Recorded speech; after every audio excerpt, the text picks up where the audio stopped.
Si tu n'as pas la possibilité de sortir évangéliser physiquement, fais-le en ligne.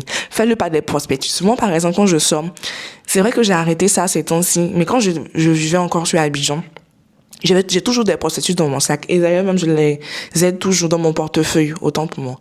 Ça fait que quand je sors, que je suis avec quelqu'un, même si c'était dans le taxi, même le Warren, je sors le prospectus. Et c'est pour les taxis, mais je vois que la personne est chrétienne. Je lui donne mon prospectus, on parle de Dieu. Si c'est un musulman, je lui pose des questions. Quand je vois qu'il n'est vraiment pas trop réceptif, je le confie au Seigneur. Et qu'est-ce que je faisais? Je plie mon prospectus, je le dépose dans le siège où j'étais assise. Warren, taxi, je le dépose. Ça fait que la plupart du temps, la prochaine personne qui monte, quand elle voit, elle va forcément prendre le papier de dépli pour dire, ah, chauffeur, il y a telle chose dans ta voiture. Et moi-même, quelqu'un m'avait fait ça. Je crois, il y a de ça quelques années avant que je commence à faire ça. Et c'est bien plus tard quand j'ai voulu développer d'autres stratégies pour aller évangéliser. En dehors de sortir, de faire des vidéos sur le net, de sortir dans la rue. Je me suis dit, je vais faire ça. Donc, tu vois que le Seigneur nous a donné l'intelligence, la sagesse. C'est pas pour utiliser pour faire des vaines choses.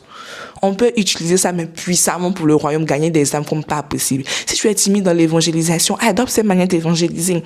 Si tu es timide pour évangéliser, cherche des petits trucs que tu vas disposer peut-être dans ton entourage, sur toi. Ça peut être des tote bags, ça peut être ton sac, ça peut être ton pull, ton t-shirt que tu vas porter, mais qui aura une parole forte, un mot qui va toucher le cœur de quelqu'un. Mais ne reste pas là stoïque, ne reste pas là à ne rien faire, ne reste pas là inactif. Le royaume a besoin de toi.